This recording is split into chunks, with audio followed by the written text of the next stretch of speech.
fellow viewers, my name is Yekezi Zobo with this episode of Situation Report on Live TV. Situation Report brings you 30 minutes in-depth analysis about major current events about Monrovia, Liberia. My name is Yekezi Zobo, anchoring this episode of the program. And top stories are following today say USAID Mission Director reveals strategies for Liberia to end extreme poverty.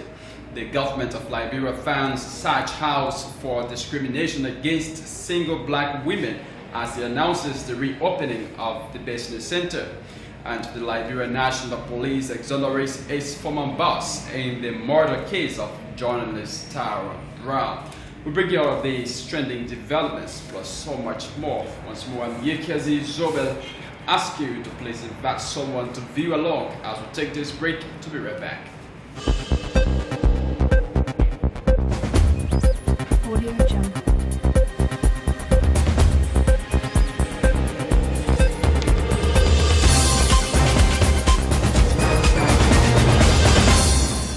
Welcome back to the program.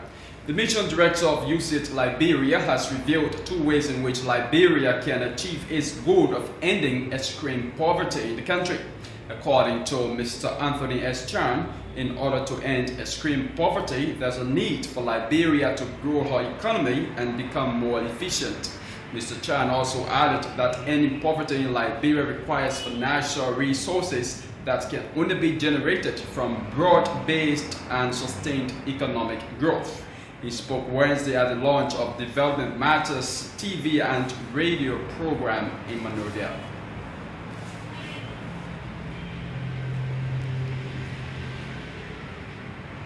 Liberian-led and owned, if this country is to become self-reliant and achieve its goal of ending extreme poverty and building and achieving a middle-income status.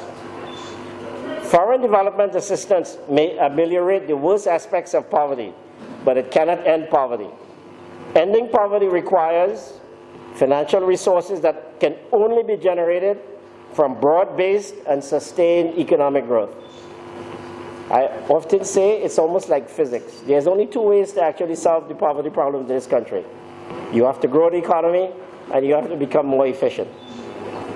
So Liberia is the best position to design and implement the growth-inducing policies needed to end this biting poverty that afflicts so many Liberians. You are best familiar with the root causes and context of your development challenges. You, more than anyone else, can therefore and must therefore bring to bear the requisite knowledge, backgrounds, and skills necessary to take on the risk of poverty reduction in your country. We are convinced that together the Development Matters Conference, the Anthology, and now the Development Matters radio and television series, supplemented by what we hope will be a successful course at the University of Liberia, will contribute to this effort by providing the space for Liberians to engage each other and their leaders in honest, open, and productive dialogues about their country's future. Also speaking on the program was Jem MacArthur of Internews, who deliberated on the topic, the role of media in development.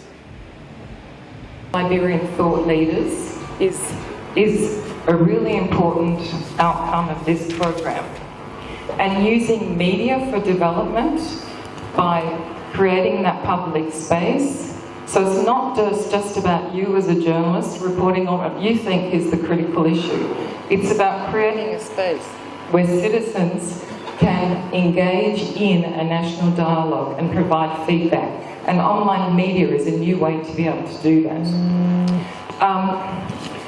A positive dialogue. I think the other thing that we can fall into in development is a rhetoric of what's wrong and what's broken. And it's important to know and report on what's wrong and not working in Liberia, but we also need to come up with some positive dialogue. What is working? What can we celebrate about our success? What can energize us to make change? And that's a theme throughout this Development Matters series. Nation building. One of the things we found in the elections debates and the research that Harvard University did was that citizens were critical of incumbents and previous candidates. but they still voted the same. So why complain and vote the same? And what you've all told me when I've spoken to journalists around the country is that the loyalty to local commitments is still stronger than the identification with the nation. So to help the nation move on, building that national identity is key. And you can't bring all the citizens into Monrovia to do that. So media is one of the most powerful vehicles for enabling that national identity building. It's like a mirror where we look into the mirror and say, oh, I'm in Lofa, I'm in Maryland. Well, during the panel discussion at the program, 3 media, that's law experts, spoke in separate statements on the theme that's media law or laws to protect media freedom. What needs to be done is, one, I think there has to be a consistent effort in terms of working with the legislature. The first example I need to make is that you will need a strong government partnership. Because when we talk about media freedom and freedom of the press and doing a reform, there is a suspicion from policymakers, especially people in government, that the press has had too much power, and giving additional power, is to sort of give them power to undermine government. So we need government partnership to be able to move forward. We need an outreach strategy to see that media freedom is closely linked to national development. We can learn from the experience of freedom of information. Some of the strong development support we've had, especially from MCC, the Millennium Challenge Corporation, was principally due to the passage of the Freedom of Information Law. Liberia was able to be eligible to get a compact grant to do electricity and roads. So media freedom and free speech are linked to development. They are not separate. That outreach needs to go to them so that they can understand. Defamation is all about the conduct of a party which injures the reputation or the character of another person by means of either libel, that is, a publication which injures the reputation of the other that we refer to as the plaintiff, or a slander, which is a verbal statement which injures the reputation or character of the other. And when someone's reputation is injured, he may require damages which are in various forms. When it comes to media law, our penal code doesn't prescribe any such penalties. And that is a danger for freedom of expression. Because what it does, it leaves the judge the power to use his discretionary power to determine what penalties will go towards any violator or in an action of defamation, someone who is found guilty. So what it does, it allows, impermissible restrictions on freedom of expression. And when that happens in terms of excessive fines, it sends a chilling effect on media. Many instances you see that harsh penalties, and I like the fact that Frank mentioned the case involving Front Page Africa, even though it's not a very good example, because in the first place, Front Page Africa was in violation of the statutory requirements. That case should not have been held. But in my opinion, I think the court was magnanimous enough, in the pursuit of freedom of expression, to actually hear the case. The outcome was something else. So what it does is that with that kind of discretion, it is difficult to challenge what would be a basis for taking an appeal, because a penalty levied or coming out of a defamation case, the damages and all of that is so exorbitant that one party will end up going to court or his institution will be closed down permanently. And it is something that we need to look at in our jurisdiction. We could also, it is a conjuncture for critical thinking so that we can begin to explore other jurisdictions, how it's being dealt with in terms of penalties, fines, when it comes to defamation in that light. Now, there is a standard for defining penalties in many jurisdictions. I know that it started with the United States jurisdiction. In Europe, it's a 4-part standard. In the US, I think it's 3. I'm not going to state verbatim because I don't have it up here. I should be making reference to my notes. But the first thing is that you need to ask yourself when you give, penalties, whether the aim meets the objective. Is it proportional in that, is there a balance that the crime committed, the punishment levied against that crime is going to deter other people. And it should not be overbearing or excessive. Meanwhile, the Development Matters TV and radio program launch is intended to extend the dialogue of Liberian thought leaders coming out of the 2017 Liberia Development Conference LDC and the LDC Anthology, among others. The government of Liberia has announced the reopening of Sage House, but funds the business with US $3,000. Sage House is a Lebanese-owned restaurant on 18th Street, Sinkol. According to a Ministry of Information release, the tourism license of the restaurant was suspended last Friday, has been restored following the business compliance with the government's demands as a punitive measure for discriminating against single black women. The ministry in an official statement confirming its pronouncement, however, served as part of the preconditions to restoring the tourism license of the restaurant and its subsequent reopening. The management of Sage were required to pay a fine of US $3,000 into government's revenue. The pronouncement also orders Sage to adhere to the women's demand by abolishing the discriminatory policy at the restaurant. Meanwhile, the decision to close down the restaurant was triggered by growing complaints that it was discriminating against black women. The protest was sparked up by 3 young Liberian women who reported that they were discriminated against at the restaurant by denying them entry because they were black women who were not accompanied by males. However, many other victims disclosed that the discrimination existed for nearly a decade. The Harper Magisterial Court in Harper, Maryland County has fined 7 students of the William V. S. Tubman University for allegedly branding 2 other students as people living with HIV. Johanna Bazi and Alicia Harris sued their fellow students for assassinating their reputation on social media. During the hearing recently, the presiding judge of the Harper Magisterial Court, Duarte Morgan, fined the defendants USD $50 each.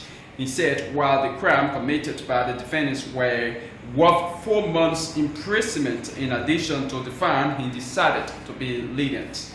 And if you just joined us, it's a reminder that you view a Situation Report on Live TV. Situation Report brings you major current events about Monrovia and its environs. I'm Yekezi Zobel anchoring this episode of the program. And trending stories reporting say USAID Mission Director reveals strategies for Liberia to end extreme poverty.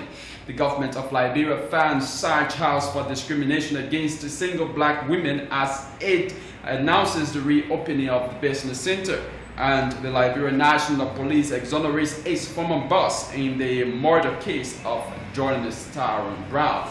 At this point in time, we'd like to take a break to be right back with the rest of our developments. Audio Jungle.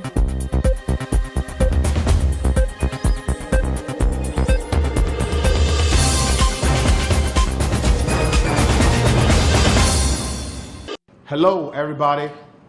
I'm Bobby Valentino Zoe for the United States Liberian US-based actor. Keep watching Light TV. Peace.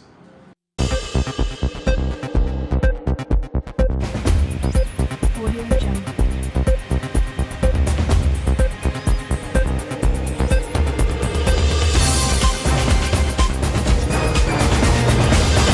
A pleasant welcome back from that break. The Liberian National Police has exonerated its former Inspector General Chris Massaquoi in the case involving the murder of journalist Tyrell Brown, who worked for Super FM and TV. The spokesperson of the police, Deputy Commissioner Moses Carter, told journalists Tuesday that the police had not levied any charges against Massaquoi. Carter said the former Inspector General was treated in the police investigation as a person of interest and was never charged for committing any crime. The police spokesman meanwhile clarified that the former police boss was never covered up by the LNP's investigation, as it is being insinuated by some members of the public. An organization under the banner Media United for Dignified Labor has honored Bishop Clarence T.P. of the Dominion Christian Fellowship Center in Claratown for his outstanding role in impacting Liberians. The president of the organization, Prince Grando, presenting the certificate of honor at the church, recently thanked the clergy for his outstanding and remarkable efforts in developing Liberians both financially and morally. We have come from our various media institutions to bestow honor on an outstanding man of God.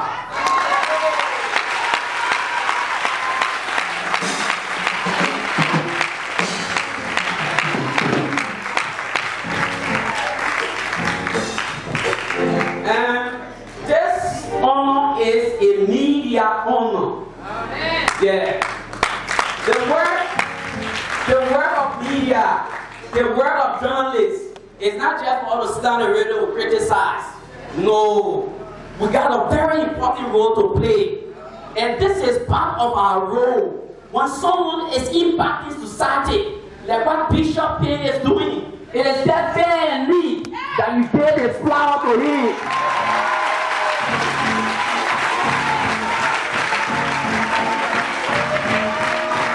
And recognize the magnanimous contribution of the Reverend Bishop for the kind of work he's doing. He may not be a politician or contributing before you know that, but he's a religious man. He has impacted the lives of scores of Liberians. I listened to the testimony of our brother just now. It means that he's helping to ensure that we reduce poverty from our country. Having said this, the power vested in me as the National Executive Director of the ever-potent media group named Star, Media United for Dignified Labor, the board of directors of our institution has asked, they mandated me to bestow this prestigious award.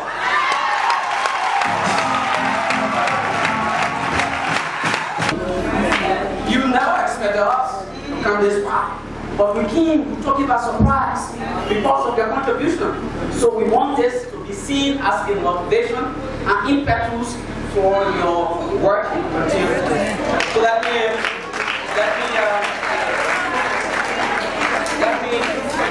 present this certificate of recognition to Reverend Bishop Clarence T.P. Media United for Dignified Labor Capital Bypass, Monrovia, Liberia, in appreciation of your contribution, all of accept. So give on our hand and seal. This 13th day of May 2018, signed Mr. Prince Saki Mokante Grando. Thank you.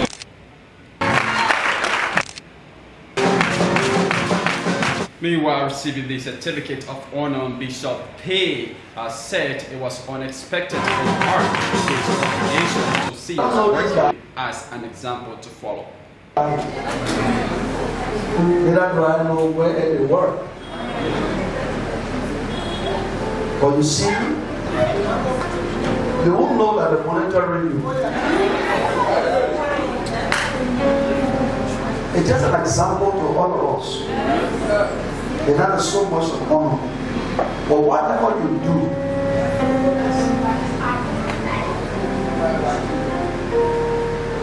you are like a projector. Where you sit, people you have drinks with, people you hate you say, things you say. people monitoring. I didn't know that I've been monitored over the years. I have never seen any of them point my witness. Or even if I've seen them, I don't know them. I don't know any of their name. I'm telling you. Well, a pleasant welcome back to the program, and that's all the time we have for you on this episode of Situation Report on Live TV. But before leaving you, let's recap major stories we've been following. USAID Mission Director reveals strategies for Liberia to end extreme poverty. The government of Liberia funds Site House for discrimination against single black women as it announces the reopening of the business. And the Liberia National Police exonerates its former boss in the murder case involving journalist Tara Brown. Many thanks for your viewing role. For more news and information on Live TV, you can log on to www.livetvonline.com, or better still, find us on YouTube at Light Communications Investment. I'm Yekezi Zobel. Have a pleasant time. Audio Jungle.